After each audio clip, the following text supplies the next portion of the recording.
અત્યારના ડીવાયએસપી અશ્વિનસિંહ ભડિયાર અને police staff પર તૈનાત કરવામાં આવ્યો હતો અને તેમનું ઉષ્માભેર સ્વાગત કરવામાં આવ્યું હતું અને બંને મહાનુભાવો વચ્ચે ધર્મ ભક્તિ સાધના અને માનવ મૂલ્ય અંગે સાર્થક સંવાદ થયો હતો અને પૂજ્ય લાલબાબુએ દેવલધામમાં ચાલી રહેલા આધ્યાત્મિક કાર્યક્રમની પ્રશંસા કરીને આશીર્વાદ આપ્યા હતા અને મુલાકાત દરમિયાન ભક્તોમાં ભારે ઉત્સાહ અને આનંદ જોવા મળ્યો હતો. પૂજ્ય આશ્રી દેવલમાના આંગણે લાલબાબુએ પધરામણી થયેલ અને તૈયારી લાલબાબુ તરફથી સમગ્ર કાર્યક્રમમાં આવેલા લોકોને પ્રસાદની વ્યવસ્થા કરવામાં આવી હતી અને લાલબાબુએ દેવલધામમાં ચાલી રહેલા યજ્ઞમાં જોડાયા હતા અને આશ્રી દેવલમાં માતાજીના આંગણે પધારેલ લાલબાબુના ભવ્ય સ્વાગત કરવામાં આવ્યું હતું. પ્રસંગે સ્થાનિક આગેવાનો, રાજકીય પક્ષોના આગેવાનો તેમજ લોક સાહિત્યકાર, ભજનિક કલાકારો તેમજ પોલીસ સ્ટાફ આ પ્રસંગે ખાસ ઉપસ્થિત રહ્યો હતો. ત્યારે આવો સાંભળીએ શું કહ્યું હતું પૂજ્ય લાલબાબુએ અને માતાજીએ શું કહ્યું મીડિયા સમક્ષ જાણીએ.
કરુણાના સાગર જોગીલાલ બાપુ જોયા ચારિત્રની ઓઢી છે ચાદર જોગીલાલ બાપુ જોયા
કાપિયા કષ્ટ તો સૌના કાપિયા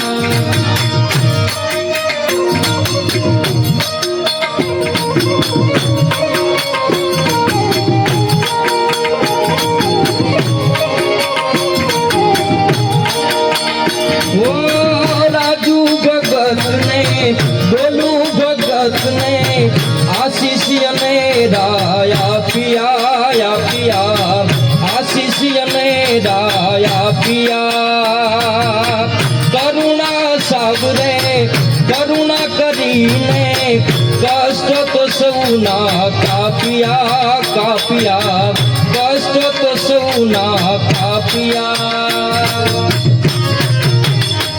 આદિ ગાયત્રી માત કર્યા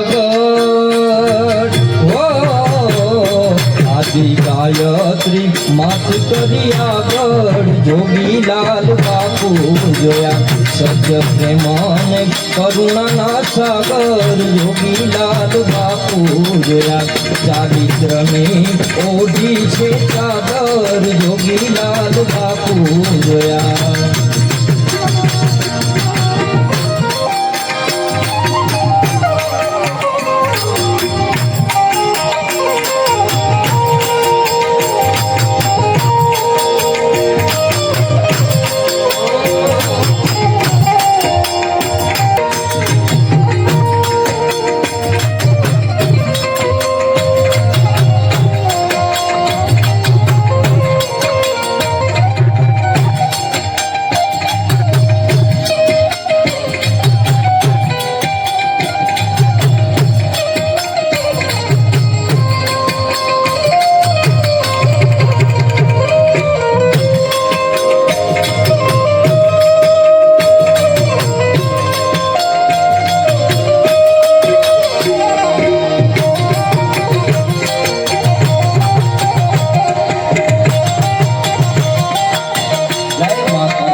કિતાબો યુગાડી નમો મંગલા રૂપ મોગલ મારી નમો મંગલા રૂપ મોગલ મારા અંતરની વાત જાણે છે આઈ તને કાંઈ કેવું પડે નહીં આઈ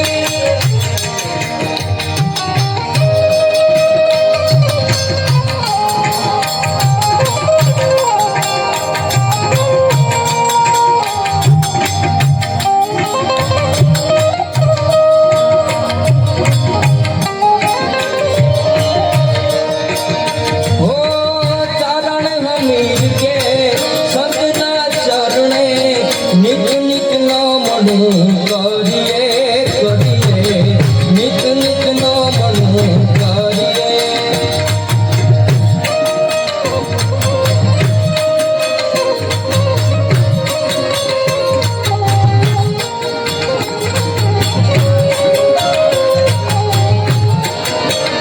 ओ पवन काटी पगला पठाड़ी भवना बाधा भरिए भरिए भवना बाधा भरिए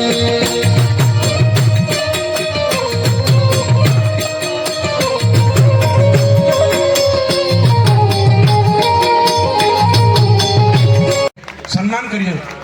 બોલે પૂજ્યલાલ બાપુની, પૂજ્યલાલ બાપુની.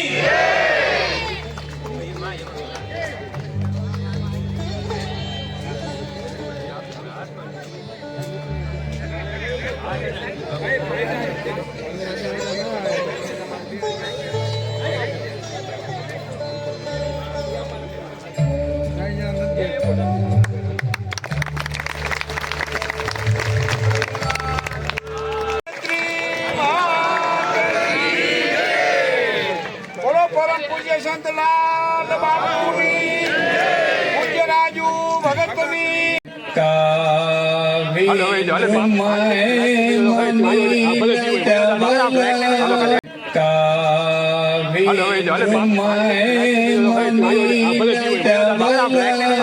त्रिवरदा भया कुश कुशाम शुभ्र कपालं गुणं शङ्खं चक्रमतारविन्दयुगलं हस्ते बृहन्तीं भजे गायत्री त्रक्षां बालां साक्षसूत्रकमण्डलम् रक्तवस्त्रा चतुर्वक्ता हंसवाहिनी संसितां ब्रह्माणि ब्रह्मदेवीत्या ब्रह्मलोक निवासिनी गायत्री छंसा माता ब्रह्मयोनि नमोस्तुते सावित्री युवती शुक्ल शुक्लवस्त्रा त्रिशूलनां त्रिशूलिनी विरसारूढा यजुर्वेदं संसितां रुद्राणी रुद्रदेवीत्या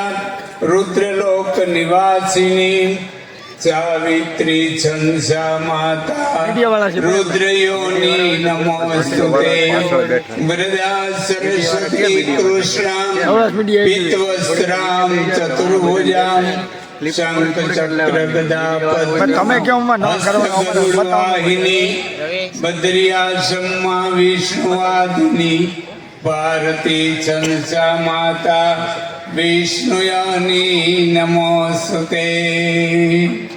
मामा सरकार पधार्या, बહુ રાજી થયા.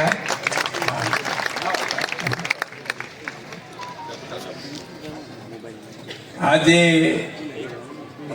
દેવલ માતાજીની સાનિધ્યમાં માં જગદંબાનું મંદિર બની રહ્યું છે અને ચારણ કુળમાં અનેક 9 લાખ લોબડિયારીઓ કીધા છે. એટલા પવિત્ર સતીઓ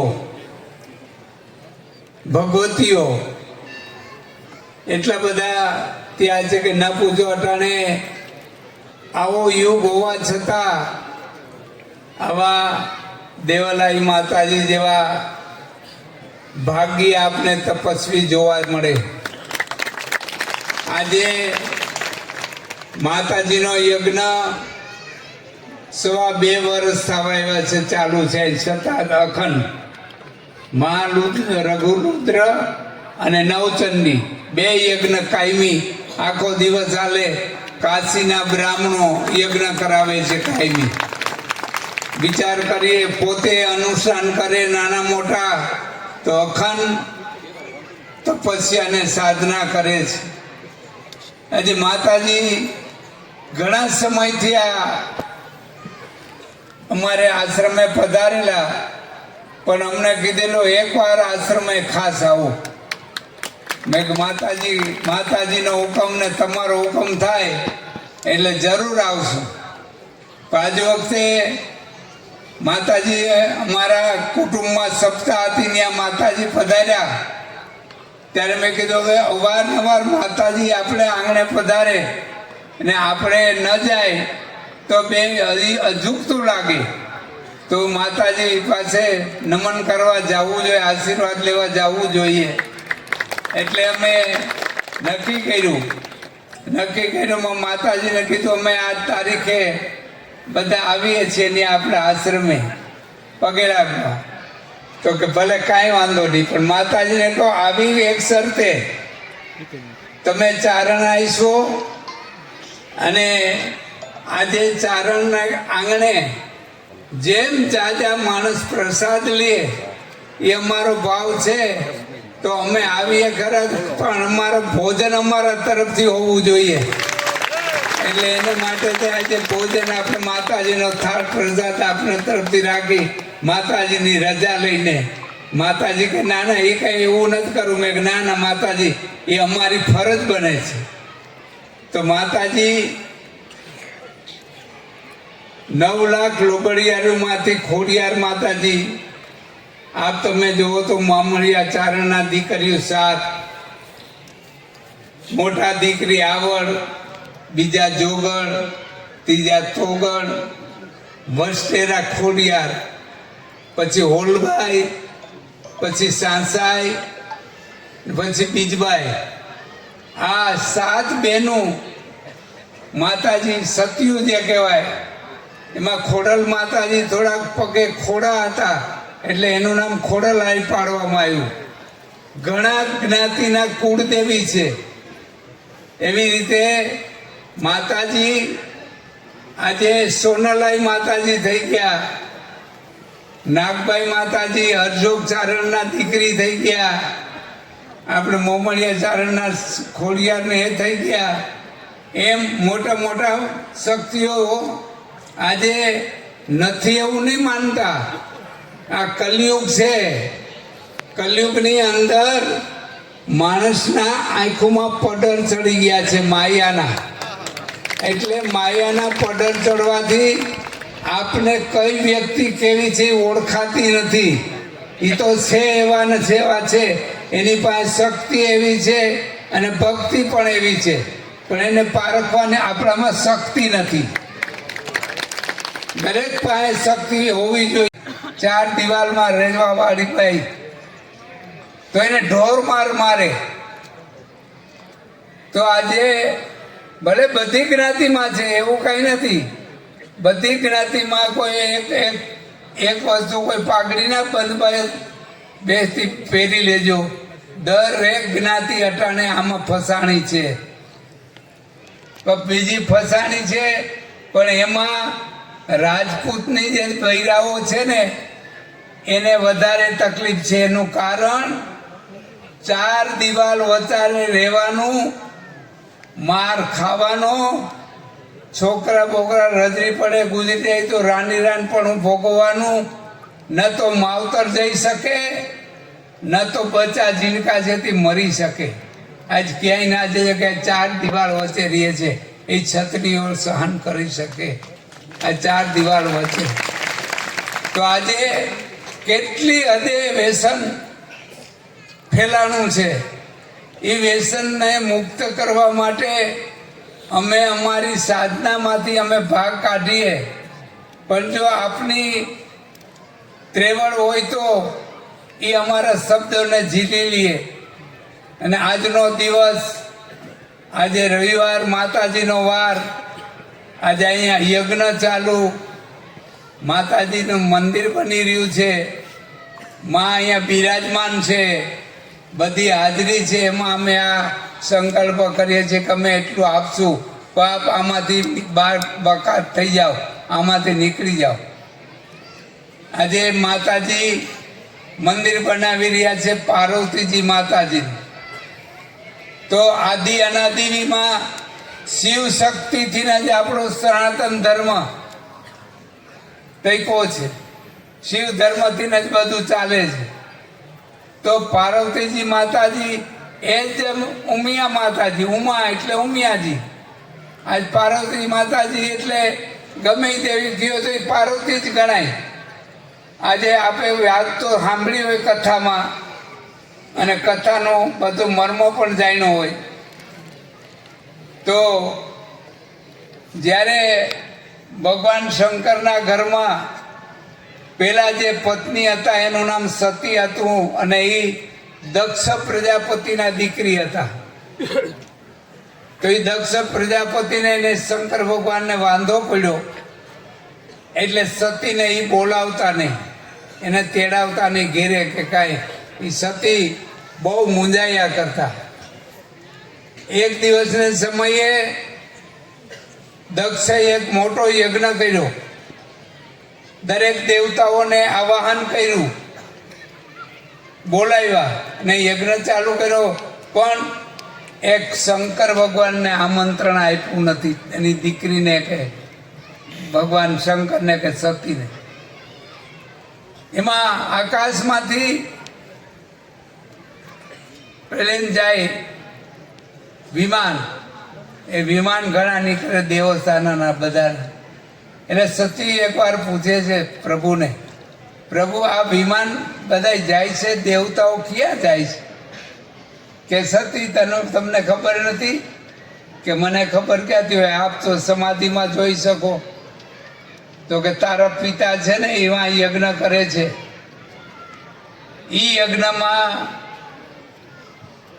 આપને આમંત્રણ નથી એટલે આપણેથી જવાય નહીં. પાર્વતીજી કે દીકરીને માવતર ત્યાં જવાનું આમંત્રણની જરૂર નહીં. આગ્રહ રાખીને ગયા છે ત્યાં દક્ષ ત્યાં. તો ત્યાં દક્ષ પ્રજાપતિ એના પિતાએ બોલાવ્યા નહીં, એની માએ બોલાવ્યા નહીં, એના ભાઈએ બોલાવ્યા નહીં, ગામના કોઈ બોલાવે નહીં. યજ્ઞ ચાલુ છે. યજ્ઞમાં બધે જોયું, ફરી ફરીને બધી ચક્કર મારી. તો ભગવાન રુદ્ર, કોઈ પણ યજ્ઞ હોય ને એમાં રુદ્ર કલશ તો પધરાવવો પડે. તેમાં રુદ્ર કલશની સ્થાપના કે રુદ્રનું નામ જ નહોતું, શંકરનું. માતાજી અતિ ક્રોધાયમાન થયા. હવે શું કરું? આજે મારો કુટુંબ મારું હવે મને બોલાવી નહીં, મને મારું અપમાન કર્યું. હવે મારે અહીંથી માં શિવજી પાસે કેમ જવું? હું ત્યાં તારે હઠ કરીને આવી છું. હવે હઠ કરીને આવું તો એ પતિએ મને ને બોલાવે, તો મારે જવું ક્યાં? ત્યારે સતી એક કુંડની અંદર અગ્નિ સ્નાન કરી જાય છે, હોમાઈ જાય છે. એ સતી હોમાઈ ગયા, એ ખબર પડી ગઈ ભગવાન શંકર ભગવાનને. એટલે શંકર ભગવાને પોતાની જટામાંથી વીરભદ્ર નામના ગણને પ્રગટ કર્યું. એ ગણ પ્રગટ કરીને કીધું કે જાઓ સતીને લઈ આવો, તમે જેવું હોય એવું શરીર ગમે એ બળ્યું હોય એટલું લઈ આવો, તમે ઉપાડી આવો. પછી વીરભદ્ર ગણ જાય છે અને સતી ને ખંભે લઈને આવે છે. ત્યારે શંકર ભગવાને એ સતીના એક એક ટુકડો કરીને પૃથ્વી ઉપર નાખ્યો. તો આપણા આજે હાલમાં 52 શક્તિપીઠો છે, 52. એ 52 જગ્યાએ માતાજીના અંગ પડ્યા છે. એ 52 શક્તિપીઠો પાર્વતીજી માંથી જ બન્યા છે. સતી ઓમ નાની નામપી ચેતાંસી ભગવતી ઈશા બાલા કૃષ્ણ મોજે. ગિરનારનું જેને ઘરેણું કહેવાય એવા પૂજ્ય લાલ બાપુ અહીંયા જ્યારે ઠાળ ભરવા માટે પધાર્યા છે. એમની સાથે રાજુ ભગત, દોલુ ભગત, બ્રહ્મદાસ બાપુ, અન્ય સંતો મહંતો અને મામા સરકાર અને મોંઘેરા બધા મહેમાનો, મંચ ઉપર બેઠેલા મહેમાનો એ તો છે જ, પણ એનાથી સવાયા જે સમર્પિત આશ્રય ભાવથી જે નીચે બેઠા છે એવા બધા ધુરંધર મહાનુભાવો 2 દિવસની અંદર ધીરે ધીરે આયોજન વધતું ગયું એટલે ઘણી બધી ક્ષતિઓ રહી ગઈ છે, પણ હું એમ કહું છું કે આ તમારું આંગણું છે, આ માનું ઘર છે, જેવી વ્યવસ્થા હોય એવું માનું ઘર સમજીને નભાવી લેજો.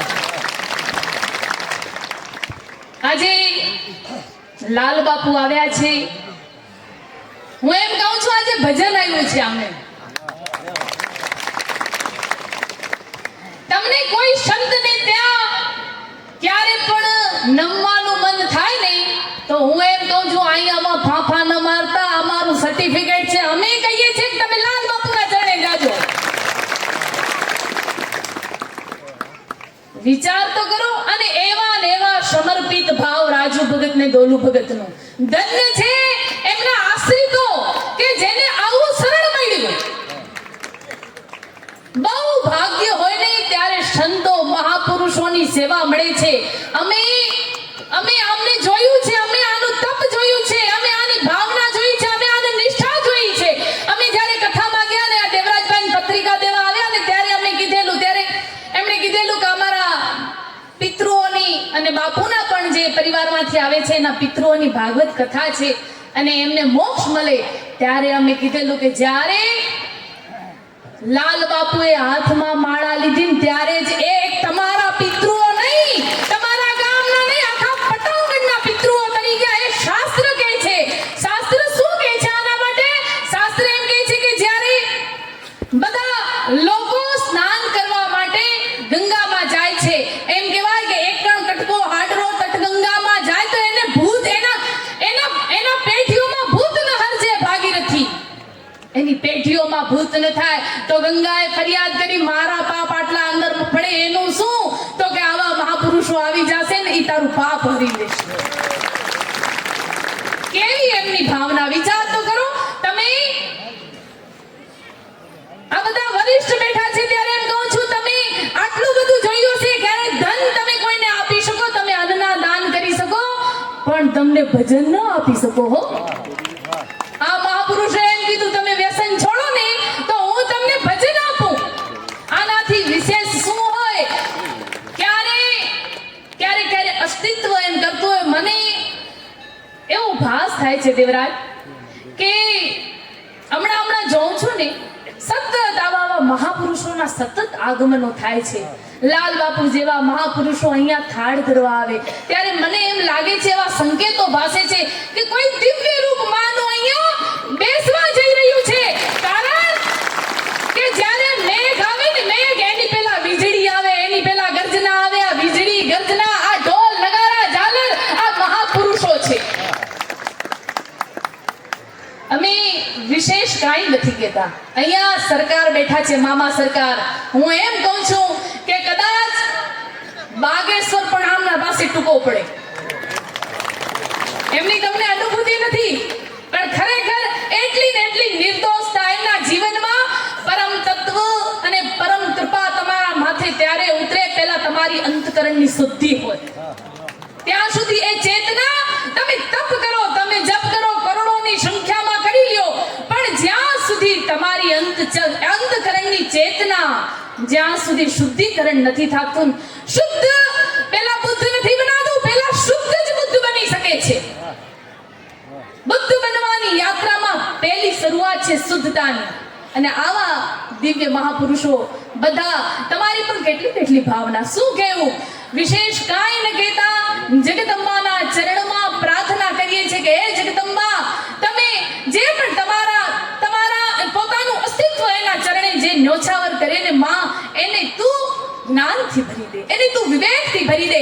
જગદંબા કૃપા કરે ત્યારે ધન નથી આપતી, જગદંબા કૃપા કરે ત્યારે સત્તા ને સંપત્તિ નથી આપતી, જગદંબા કૃપા કરે ને ત્યારે જ્ઞાન આપે છે, વિવેક આપે છે. લંબોદર જનની કમ યામી શરણમ. હે જગદંબા, વિવેકની જનેતા અમે બીજા કોને સ્વીકારીએ. અમે તો એમ કહીએ છીએ ને, આ તો અમારી તો પરંપરા જ જગદંબાની છે. આરાધનાની વેદ પુરાણ ઉપનિષદા બોલા ભેદ અનેક, ભગવંત બોલું પણ નહીં ભૂલું આઈ ચારણ રી એક.